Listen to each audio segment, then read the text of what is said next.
podrás estar tú de acuerdo conmigo que es bien difícil ver lo beneficioso de algún asunto cuando todo lo que nos rodea es turbulento, oscuro, difícil y parece que no hay salida.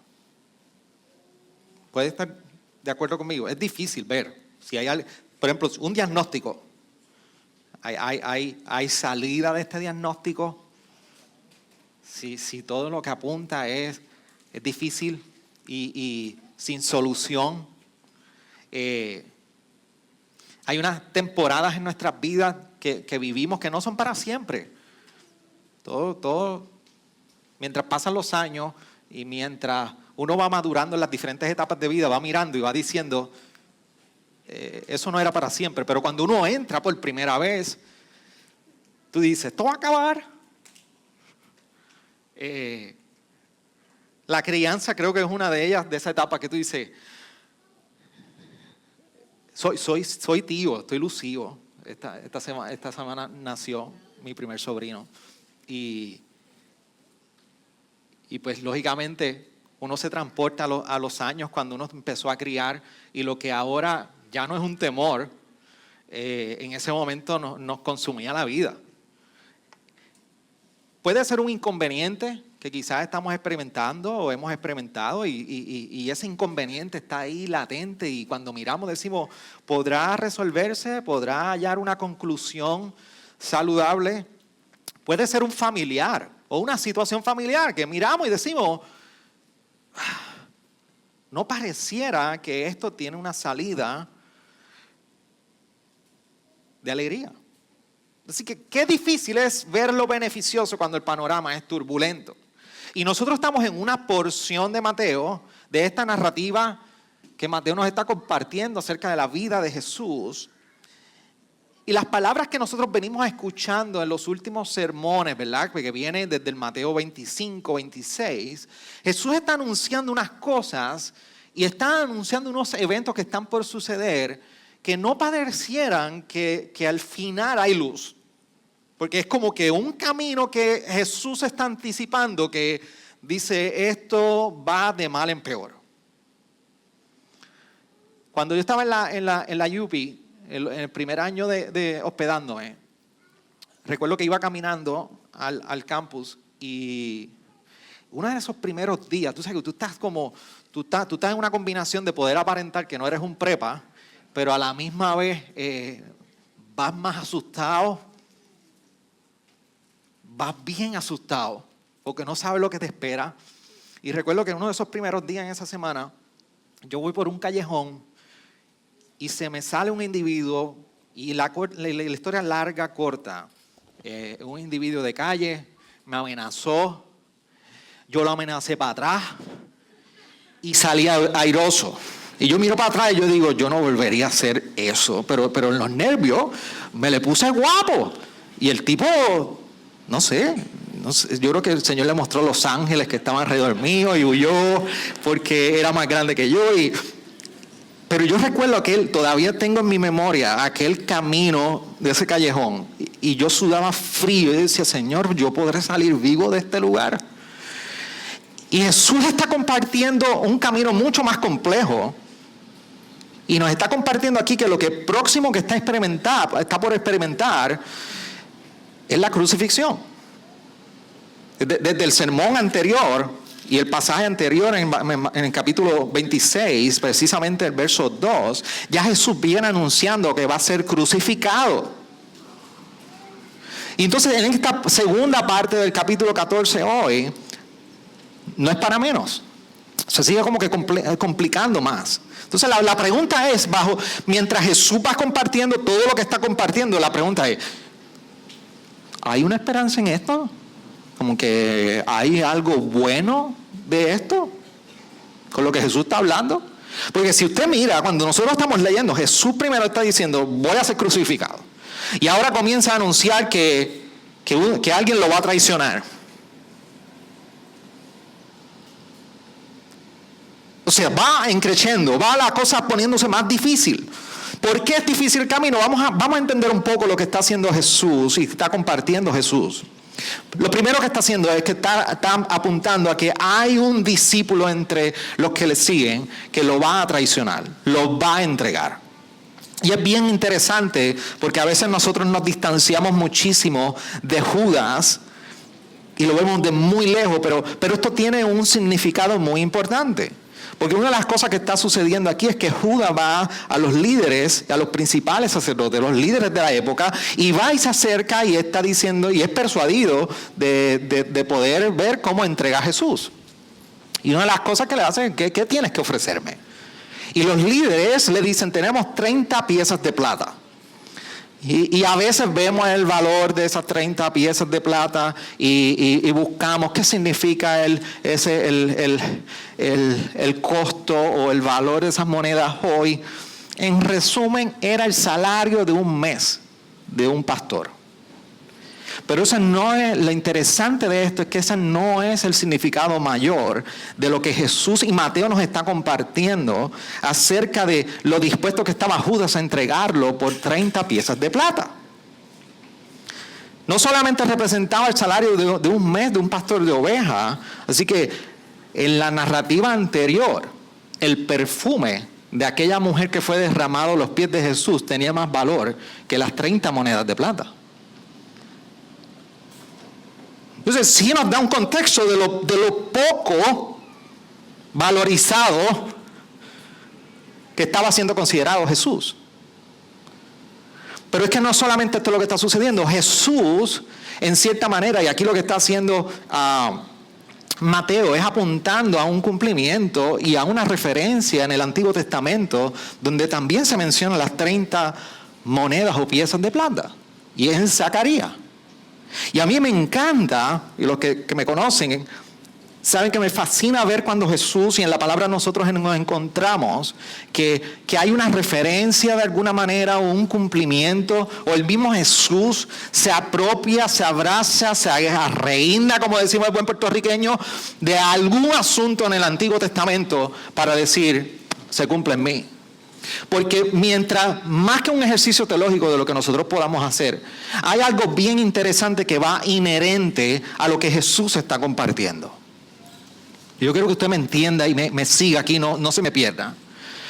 Cada vez que nosotros vemos a Jesús haciendo una referencia en el Antiguo Testamento a un cumplimiento, que el Antiguo Testamento no fue escrito aisladamente y separada de todo un plan de redención, vemos el carácter de Dios inherente a toda esa narrativa.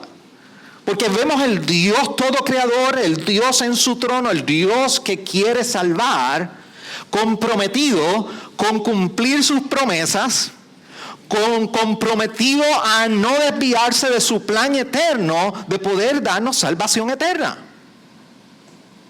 Así que el Jesús poder reafirmar lo que está sucediendo y el cumplimiento de algo anteriormente escrito y vivido cientos de años atrás, nos recuerda que Dios está comprometido en cumplir lo que viene anunciando.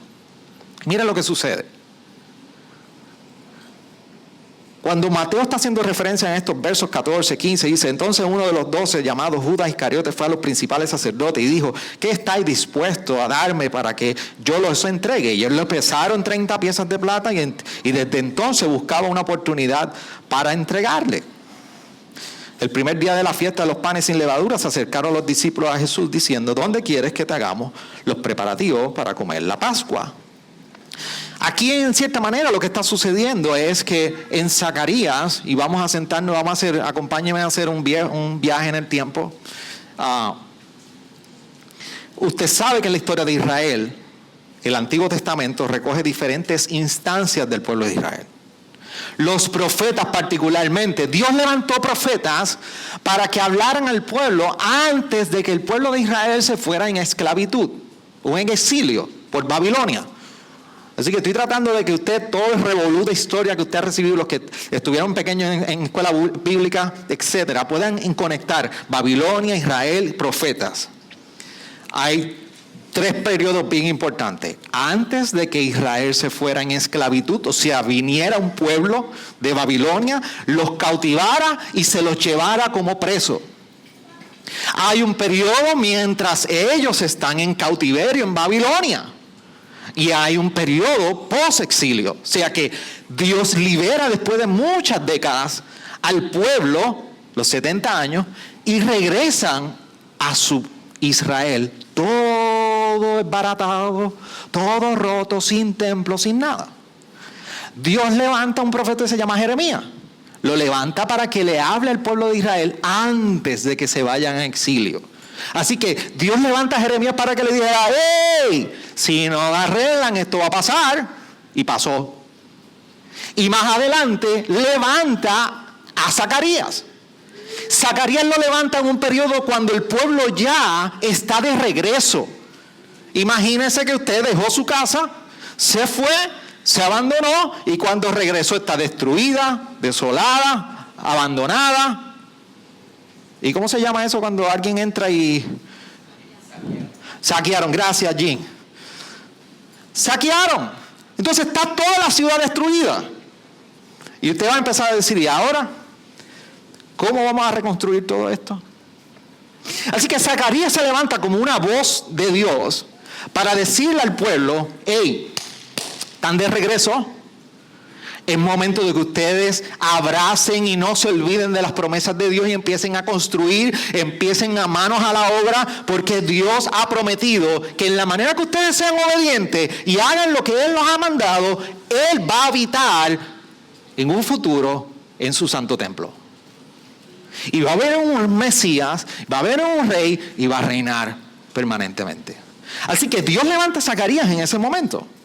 Pero ¿qué sucede? Zacarías, Dios lo usa para darle visiones y le dice muchísimas cosas. Y una de las cosas que está sucediendo en el capítulo 11, 12 y 13 de Zacarías, que es bien importante para este capítulo 26 y 27 de Mateo, es que Zacarías tiene una visión. Y en cierta manera le está hablando al pueblo, y cuando le habla al pueblo, los compara como ovejas y a los líderes como pastores. Y les está diciendo que el pueblo ha rechazado, y aún los líderes han rechazado al pastor Yahvé o Jehová, el Señor. Y Él los va a dispersar, Él los va a abandonar, los va a dejar, y los han entregado por 30 monedas de plata. Por eso cuando nosotros vamos a Zacarías, capítulo 11, versos 12 y 13, mire cómo dice: y les dije, si os parece bien, dadme mi paga, y si no, dejadla. Y pesaron como mi salario 30 piezas de plata. Entonces el Señor me dijo: arrójalo al alfarero, ese magnífico precio con que me valoraron. Tomé pues las 30 piezas de plata y las arrojé al alfarero en la casa del Señor. Y quebré mi segundo cayado, unión, para romper la hermandad entre Judá e Israel. Y el Señor me dijo, versículo 15, toma otra vez los ásperos de un pastor insensato, porque he aquí yo voy a levantar en la tierra un pastor que no se preocupará de la que perece, ni buscará a la descarriada, ni curará la herida, ni sustentará a la cara fuerte, sino que comerá la carne de la cebada y arrancará sus pezuñas. Dios está anunciando: me voy, me rechazaron. Ahí tienen. Y bien interesante, porque una de las cosas que está sucediendo en Mateo es que Jesús está recordando que Él se va. Por eso dice el versículo 18, y Él respondió: ir a la ciudad a cierto hombre y decirle, el maestro dice, mi tiempo está cerca. Quiero celebrar la Pascua en tu casa con mis discípulos. Así que esta referencia a las monedas, en cierta manera, lo que está anunciando y está validando que el mismo Señor que hablaba en Zacarías, que dejaría a su pueblo por el rechazo, es el mismo Jesús, el Señor, que ahora a causa del rechazo de Israel tendría que irse y pagar un precio en la cruz. Entonces aquí vemos que en cierta manera Jesús se está apropiando de este mismo título. Así que Judas y la traición de Judas no es un evento aislado, es el reflejo de todo un pueblo de Israel que lo ha traicionado y lo ha abandonado. Pero no solamente es que un discípulo lo va a entregar. Lo segundo que está ocurriendo aquí es que va a ser crucificado, como mencioné en el inicio. Desde el verso 2 nos viene reafirmando que Él sería crucificado. Miren lo interesante de esto. Jesús viene sanando, caminando y sanando al enfermo. Jesús viene haciendo proezas, multiplicando panes y peces. Jesús viene libertando a esclavos de demonios. Y ahora Jesús, y los discípulos no estaban muy claros de esto, pero ahora vendría el milagro más grande que Jesús haría. Sería ese milagro que estaría manifestado en la cruz. Pero lo tercero que incluye Jesús en todo lo que nos está hablando aquí es el escenario de la Pascua. Y la Pascua, yo no voy a hacer voy a abundar tanto que nos quedemos en este tema nada más. Pero la Pascua es esencial en lo que Jesús está hablando. Y entendamos lo siguiente: Jesús está pidiendo, vamos a preparar la Pascua. ¿Y por qué Jesús está pidiendo que prepararan la Pascua? Desde que el pueblo de Israel fue libertado en Éxodo de la esclavitud de Egipto, pero particularmente de la plaga que traía muerte sobre el primogénito, desde ese momento el pueblo de Israel estableció como una celebración la Pascua para conmemorar y recordar cuando Dios los salvó de la esclavitud y los sacó de Egipto. Ellos establecieron como práctica, vamos a recordar y a conmemorar la liberación de la esclavitud de Egipto. Y la Pascua tenía un significado bien complejo en esa dirección. Había un sacrificio de carnero, había derramamiento de sangre. Pero lo que está sucediendo aquí bien interesante es que Jesús está preparando el momento para la Pascua, pero Jesús no está incluyendo un carnero. Jesús incluye el pan. Así que lo que nos está diciendo es que Mateo nos está haciendo un zoom in, nos está haciendo prácticamente un acercamiento a un momento de una cena antes de precisamente el día de sacrificio. Jesús cita a los discípulos, los invita, vamos a comer, y ahora el pan viene a ser partícipe de esta celebración, porque el asunto es que no comerían la carne. Ahora había un cuerpo que ha de ser entregado como parte de la celebración de esta Pascua. Era Él. Lo segundo que está ocurriendo es que Jesús hace referencia a su sangre en esa cena. Y entendamos algo bien importante. En el Antiguo Testamento, en todo momento que entre Dios o algún individuo estaban estableciendo una relación o un pacto, siempre había sangre. Por eso los matrimonios son tan duros. No cogieron la anillo, no se salió. En un pacto y en una relación de pacto tenía que haber sangre. Y aquí Jesús les está recordando y les está apuntando un evento desde el Éxodo, donde Moisés, en cierto momento dado, cuando Dios está haciendo un pacto con él y con el pueblo, y Moisés con Dios en Éxodo 24, dice que Moisés le derramó sangre sobre el pueblo y sobre el altar, en representación del pacto y ese convenio, esa relación que Dios y el pueblo ahora tendrían. Por eso es que ahora vemos que a partir de ahí en adelante había unos rituales, había cierto derramamiento de sangre anualmente. Levítico nos dice, es una guía de cómo se hacían los sacrificios. Y Jesús está hablando ahora y está haciendo una representación. Este es mi cuerpo y esta es mi sangre. Jesús le está apuntando y le está diciendo, ahora estamos haciendo un pacto. ¿Y qué representa cuando Jesús está anunciando que hay un sacrificio, que hay una crucifixión y que hay un nuevo pacto? Miren lo interesante, acompáñenme al verso 26. Les dice, mientras comían, Jesús tomó pan y habiéndolo bendecido, lo partió y dándoselo a los discípulos, dijo, tomad, comed, y esto es mi cuerpo. Y tomando una copa y habiendo dado gracias, se la dio, bebed todos de ella. Porque esto es mi sangre del nuevo pacto, que es derramada por muchos para el perdón de los pecados. Y os digo que desde ahora no beberé más de este fruto de la vid, hasta que aquel día cuando lo beban nuevo con vosotros en el reino de mi Padre. Jesús está hablando muchísimas cosas en este momento ¿Qué está representando? Está anunciando: esta es mi crucifixión, este es mi cuerpo, esta es mi sangre, esto es lo que se avecina. ¿Qué representa? Lo primero es un nuevo pacto. Él mismo lo está diciendo. Esta es la sangre derramada, la sangre del nuevo pacto. Lo que está diciendo Jesús ahora es que va a haber una nueva relación.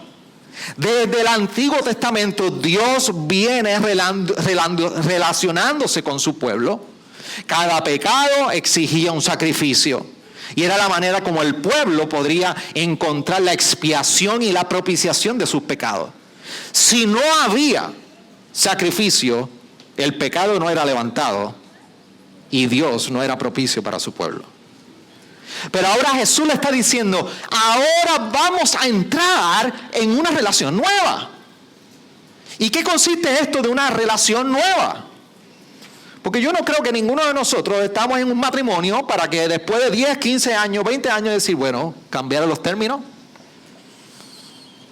Vamos a cambiar este pacto.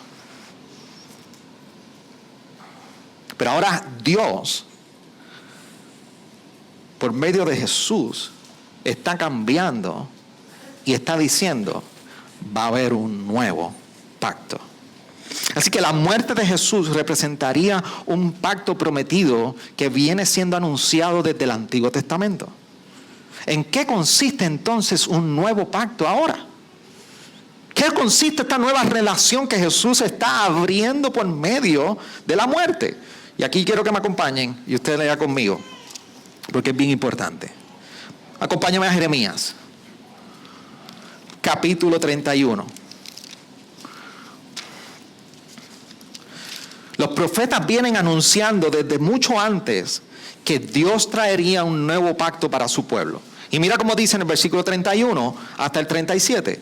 He aquí vienen días, declara el Señor, en que haré con la casa de Israel y con la casa de Judá un nuevo pacto. No como el pacto que hice con sus padres el día que los tomé de la mano para sacarlos de la tierra de Egipto. Mi pacto que ellos rompieron, aunque fui un esposo para ellos, declara el Señor, porque este es el pacto que haré con la casa de Israel después de aquellos días, declara el Señor. Pondré mi ley dentro de ellos y sobre sus corazones la escribiré. Yo seré su Dios y ellos me serán mi pueblo. Y no tendrán que enseñar más cada uno a su prójimo y cada cual a su hermano diciendo: conoce al Señor, porque todos me conocerán, desde el más pequeño de ellos hasta el más grande, declara el Señor. Pues perdonaré su maldad y no recordaré más su pecado. Así dice el Señor, el que da el sol para luz del día y las leyes de la luna y de las estrellas para luz de la noche, el que agita el mar para que abramen sus olas, el Señor de los ejércitos es su nombre. Si se apartan de estas leyes de mi presencia, declara el Señor, también la descendencia de Israel dejará de ser nación en mi presencia para siempre. Así dice el Señor: sí, los cielos arriba pueden medirse y explorarse bajo los cimientos de la tierra. También yo desecharé toda la descendencia de Israel por todo lo que hicieron, declara el Señor. Miren cómo está hablando Jeremías, y dos cosas esenciales.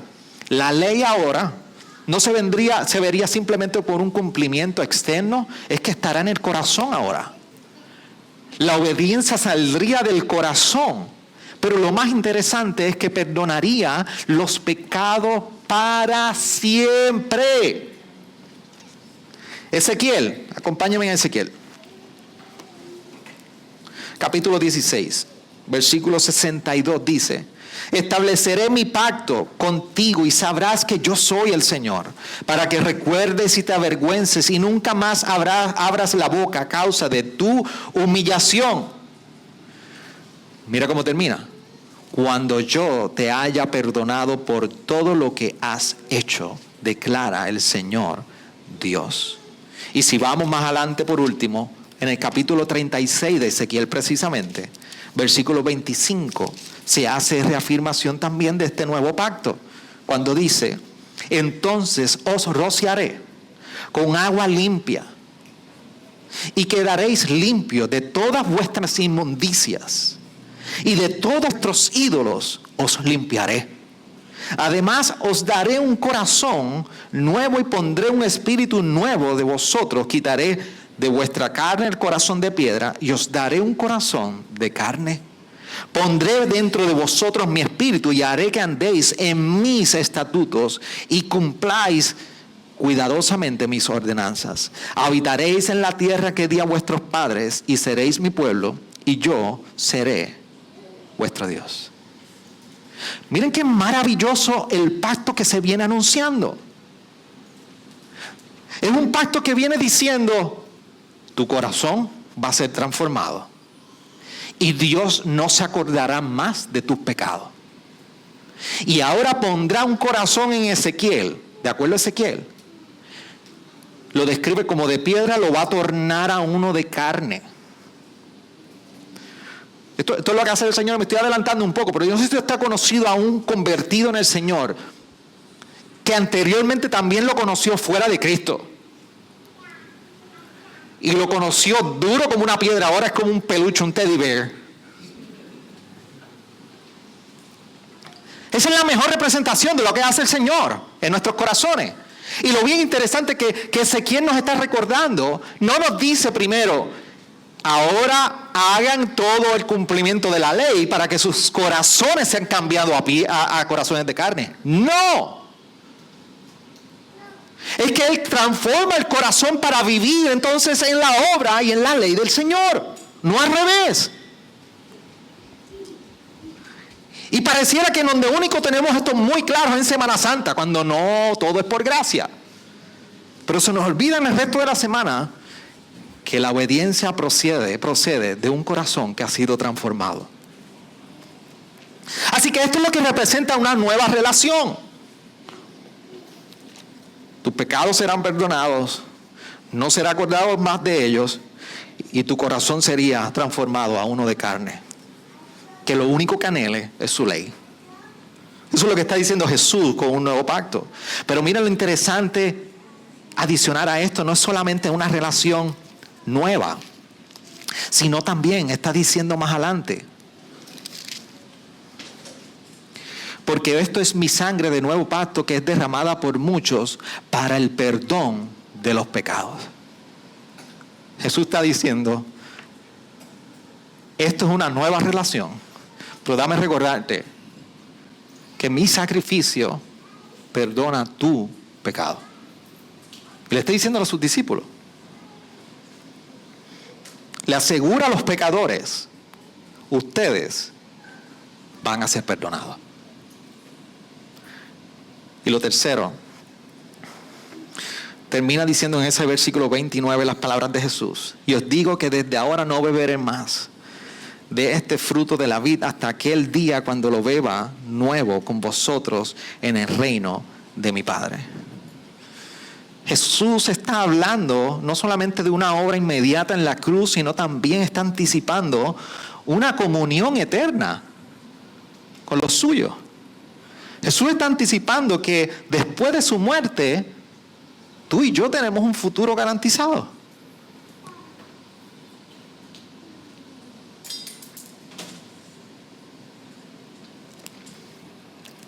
Ciertamente lo que Jesús está hablando aquí para sus discípulos parecía un camino tan turbulento que no había nada bueno posiblemente que mirar. Pero lo que Jesús te está describiendo aquí es que este camino de muerte es el camino más esperanzador que sus discípulos podían escuchar y atravesar con Él. Hay perdón de pecado, hay una nueva relación y hay un futuro que está garantizado. Esto es lo que le está explicando Jesús a sus discípulos. Entonces la parte interesante para nosotros es cómo tú y yo interpretamos su muerte y su crucifixión. Y por mucho tiempo yo creo que en nuestro mundo evangélico en Puerto Rico y a nivel nacional, lo describimos, lo romantizamos. Es como si fuera más un asunto de imágenes, de persuasión. Pero yo quiero que usted entienda que la muerte no hay manera de interpretarla si no es por una transformación. Realmente lo que ha traído la muerte de Jesús es una transformación al ser humano. Y hay dos cosas que yo quiero que tú consideres hoy de cómo tú interpretas la muerte de Jesús. Lo primero es quién tú eres delante de estas palabras. Y tenemos que entender que tú y yo no estamos muy distanciados de Judas. Tú y yo somos precisamente estos protagonistas que le llamamos pecadores. Y que la palabra nos llama pecadores. Porque la realidad es que tú y yo no pudiéramos alcanzar el perdón de pecados bajo tus propios términos y bajo tus propias fuerzas. Yo creo que tú pienses un momento. Si tú pudieras describir tu vida en lo más oscuro, pecaminoso,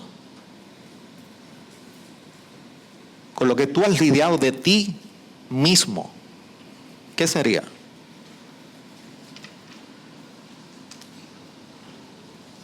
Cuando tú tienes la oportunidad de mirar ese rincón de tu corazón que nadie lo ha visto. Tu mayor lucha de pecado. Y de donde tú vienes y Dios te ha sacado.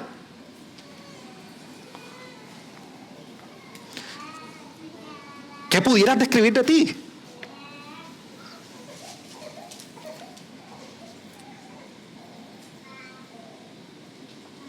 Mi esposa y yo somos dos personalidades muy distintas. A mí me encanta el silencio, pero el silencio sepulcral. Y a mi esposa le encanta la música, cantar. O sea, Neisha puede estar cantando 24/7, todo el día. Todo el devocional de ustedes cantan aquí, yo lo canto en casa el día antes, 2 días antes. O sea, yo a veces me siento orgulloso de mí poder levantar las manos y cantar aquí porque ya lo he hecho en casa. Falta que recoja la ofrenda en casa. Y Dios es tan bueno y tan bueno y tan bueno que me puso un vecino que pone todos los sábados bachata. Sábado es el día que yo preparo el sermón.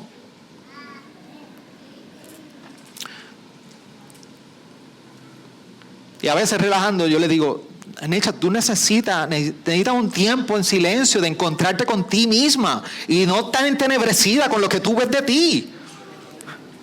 Tú le tienes miedo a estar sola, tú contigo mismo, porque, y esto es una realidad, cuando tú y yo estamos solos con nosotros mismos, empezamos a ver de nosotros cosas que queremos distraernos. Pero necesitamos ver la realidad de tu naturaleza y mi naturaleza. Porque yo quiero que tú entiendas algo. Que lo que hayas podido retratar y poder describir de ti en esto que te estoy hablando, la cruz es el rescate ahí. La cruz es el rescate de todo eso que pudiste pensar y meditar en unos segundos aquí conmigo. Y eso es lo que ha hecho Jesús en su muerte. Y le está diciendo a sus discípulos y nos lo dice a nosotros hoy. La cruz es el rescate que nada ni nadie puede dar a ti.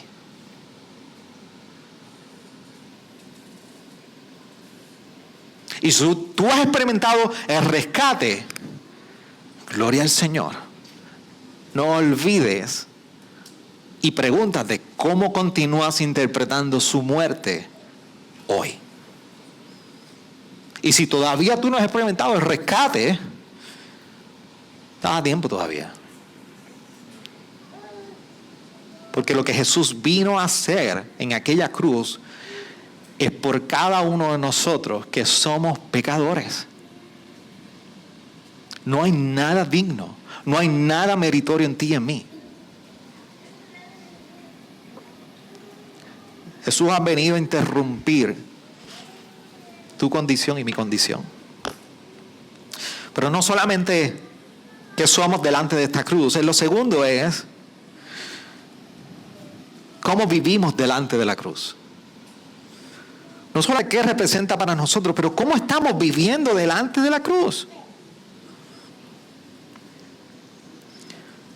Si usted está familiarizado con la Escritura, se va a dar cuenta desde Génesis 22, Dios llama a Abraham, le hace una promesa de un hijo, y en Génesis 22 le está pidiendo a su hijo, y allí antes de poder matar a su hijo, Dios lo interrumpe, le dice, un ángel le interrumpe, le dice, hey, Abraham, no lo hagas. He aquí el cordero. Y Dios provee un cordero y una sangre tiene que ser derramada para que alguien pueda vivir. Si nosotros seguimos más adelante, es el mismo patrón. En Éxodo 12 nosotros vemos que Dios le pide al pueblo de Israel que hagan sacrificio, derramen sangre y sobre los dinteles de las puertas y en las columnas derramaran esa sangre, y cuando pasara aquel ángel de la muerte que vendría a llevarse al primer primogénito o a reclamar la vida del primogénito, pasaría de largo y por alto, porque precisamente había sangre con la marca en este hogar. Por eso en inglés el mejor significado de la Pascua es Passover, pasar de largo. Y ahora Jesús está diciendo en Mateo 26, mi sangre en tu vida es la marca que precisamente hace que la ira justa y santa de Dios pase de largo y tú seas hallado justo y en propiciación al Señor. Tú y yo hemos tenido una sentencia de muerte desde que nacemos. Y tu sentencia de muerte ha sido transformada, ha sido cambiada. Porque Jesús dijo y fue a esa cruz. Entonces cuando vemos más adelante Pablo haciendo referencia a Cristo como nuestra Pascua y es un llamado a la iglesia en Corintios a vivir en santidad, dice en Corintios 5:7 de la primera epístola, limpiad la levadura vieja para que seáis masa nueva, así como lo sois sin levadura, porque aún Cristo, nuestra Pascua, ha sido sacrificado. Su sacrificio nos llama a nosotros a vivir de una manera muy distinta delante de la cruz. No solamente lo que representa, pero sino también cómo estamos viviendo delante de la cruz. Hace par de semanas yo le decía a iglesia aquí que todos vamos a hacer, se nos va a requerir a todos una respuesta al sacrificio de Jesús. ¿Cuál es la respuesta que tú y yo hoy estamos dando a este sacrificio de Jesús?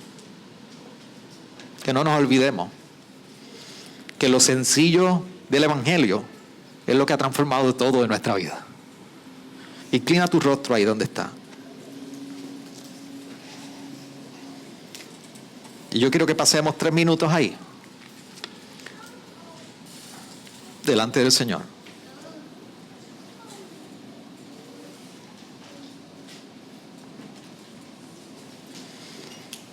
Y tú puedas reflexionar en cuál es tu respuesta a su sacrificio.